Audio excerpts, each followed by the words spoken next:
Wanita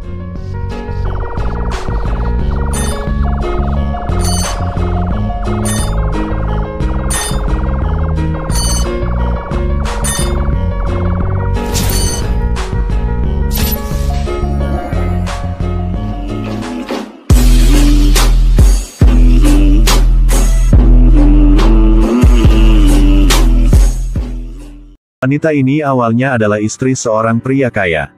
Tapi hanya karena pengasuh di keluarga ini ingin menjadi nyonya. Jadi dia mendorong ibu dan putrinya ke laut. Untungnya, dia dibantu oleh seorang nelayan. Namun, setelah dia diselamatkan, dia benar-benar kehilangan ingatannya. Bahkan, dia ditipu oleh nelayan untuk menjadi istrinya selama 20 tahun. Suatu hari, di kepalanya, adegan dari 20 tahun yang lalu tiba-tiba muncul. Lalu, dia sangat sakit kepala dan jatuh ke tanah. Tepat waktu itu, anak perempuannya menemukan ia jatuh dan membawa ia ke rumah sakit. Sang suami melihat ini dan bertanya berulang kali mengapa dia jatuh. "Apa yang terjadi padamu?" "Aku bermimpi bahwa aku jatuh ke laut. Di depanku hanyalah kegelapan. Aku tenggelam dalam air dan kemudian aku tidak bisa bernapas." Namngen langsung merasa khawatir ketika mendengar Dao berkata itu. Dia takut istrinya akan memulihkan ingatannya. Maka ketahuilah hal-hal buruk yang dia lakukan. Dao tidak tahu pria yang tinggal bersamanya berapa tahun yang lama. Telah menipunya selama 20 tahun. Suami sejati Dao selalu berpikir bahwa istri dan anak perempuannya jatuh ke laut dan meninggal. Jadi dia selalu datang ke sini untuk mengingat istri dan anak perempuannya. Tapi karena dia sangat patah hati, penyakit lamanya kambuh lagi. Dia hampir jatuh dari kapal pesiar. Untungnya, dia diselamatkan oleh kru tepat waktu dan dibawa ke rumah sakit. Tapi waktu ini Pawini dan adik Ekarin ialah Tikana mulai berselisih.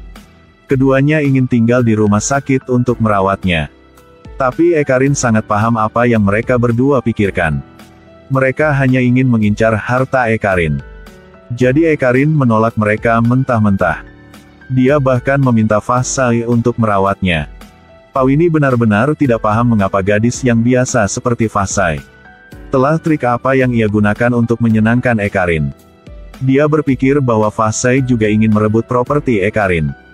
Setelah mendengar ini, Fasai langsung menjelaskan. "Jika Nyonya mengira aku mendekati Pak Ekarin untuk merebut properti, maka aku tidak akan menemuinya lagi." Pada waktu ini, Tikana juga berlari ke sana. Lalu meminta Fasai menjadi perawat pribadi kakaknya. Saat merawat Ekarin, dia dengan penasaran bertanya padanya. "Kenapa Pak ingin aku merawat Pak?" Ekarin berkata. Dia menjawab ia selalu merasakan kedekatan saat berada di samping Fasai. Mungkin inilah cinta antara ayah dan anak. Sekaligus. Anak laki-laki Namngen berkata dengannya. Fasai bekerja sebagai perawat pribadi bosnya. Bahkan ia memprovokasi Nyonya membuat Nyonya tidak senang. Tapi bos sangat suka Fasai. Jadi Sailom mengira bos berniat yang buruk dengan kakaknya.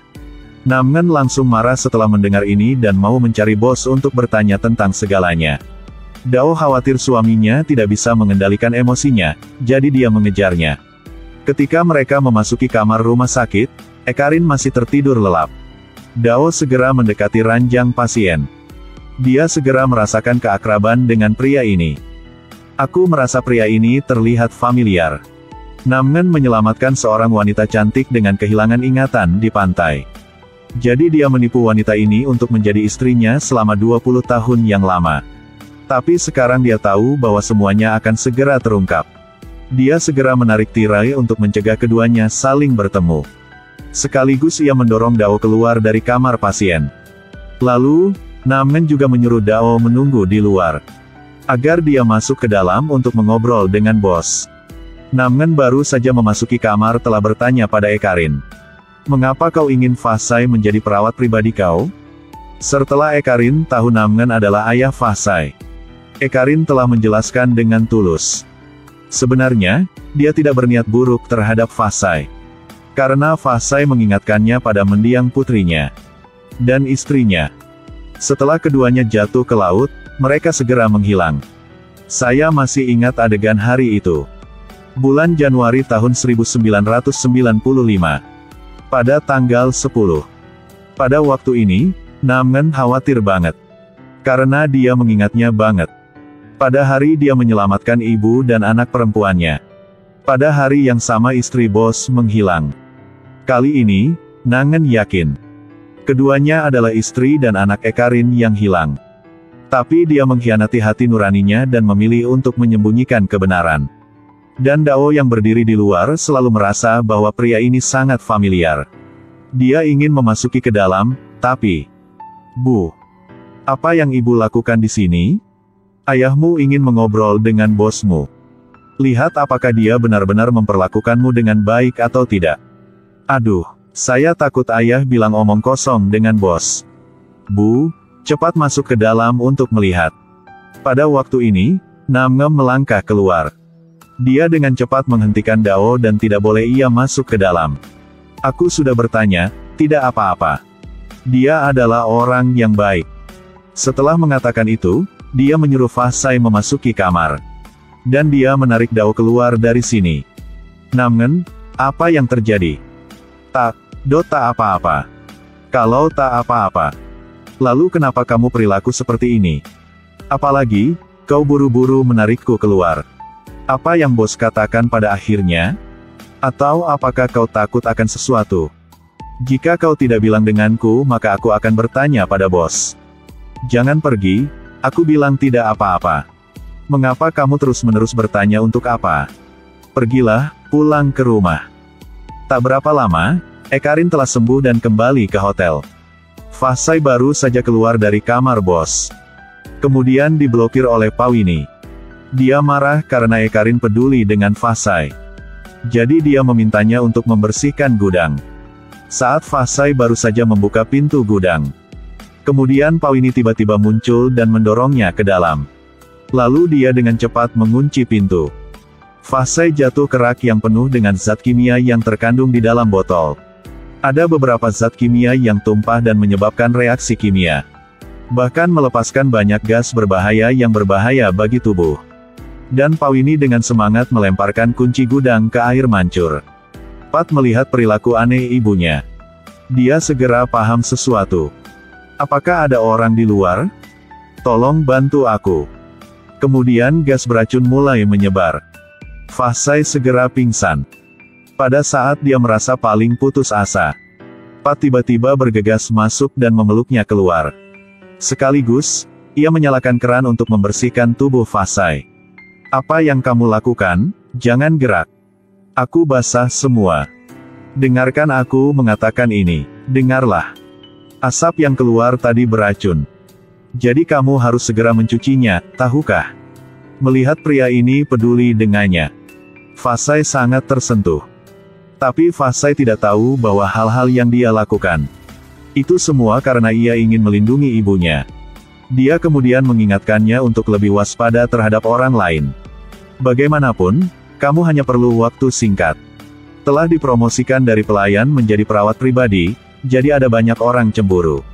Setelah mengatakan itu, dia segera pergi mencari ibunya. Dan bertanya mengapa ibunya memperlakukan Fa Sai seperti ini. Tak disangka, dia dengan tenang dan berkata, dia bahkan tidak tahu bahwa ada masalah seperti itu terjadi. Pat segera menasihati ibunya. Jangan lakukan seperti itu lagi. Karena dia akan memikirkan cara untuk memaksa Fa Sai untuk berhenti dari pekerjaan. Kemudian dia bertemu Fa Sai dan bertanya dia belajar jurusan apa. Dia bisa membantunya menemukan pekerjaan yang lebih baik. Fa Sai langsung mengucapkan terima kasih dan menolak dengan sopan. Dia berkata dia menjanjikan dengan bos bahwa dia akan merawatnya dengan baik. Dan dia juga menyukai pekerjaannya di sini. Setelah mengatakan itu, dia meninggalkan. Di sisi lain, Ekarin memberi uang untuk berterima kasih kepada orang yang membantu. Tapi Sailom segera menolak. Pada saat ini, Fa Sai juga datang. Sailom, apa yang kamu lakukan di sini? Kak. Ekarin merasa sangat terkejut. Tak disangka, orang yang menyelamatkannya di kapal adalah adik laki-laki Fa Sai. Dan juga putra Namgen. Karena untuk membalas kasih keduanya, Pada bulan September tahun 2020 ahli Mesir terkenal Zahi Hawass dan timnya memulai penggalian di dekat Luxor, Mesir. Mereka mungkin berharap menemukan beberapa alat kuno dan beberapa koin tua atau mungkin 1 atau 2 piala. Keduanya dengan senang hati membicarakan hal ini kepada orang tua mereka. Dao sangat senang. Tapi Namngem sangat marah. Bahkan, dia takut jika istrinya bertemu Ekarin, ia akan mengembalikan ingatannya. Jadi Namngem menolak. Aku tak mau datang ke sana dan ibumu tidak boleh pergi. Dao merasa sangat aneh. Mengapa setiap kali menyebutkan tentang Ekarin? Namngem memperlakukan sangat aneh lagi. Tetapi agar Fasai dan adiknya tak malu, Dao segera setuju dengan putrinya. Bahkan jika Namngem tidak boleh dia pergi, dia masih datang ke rumah bos.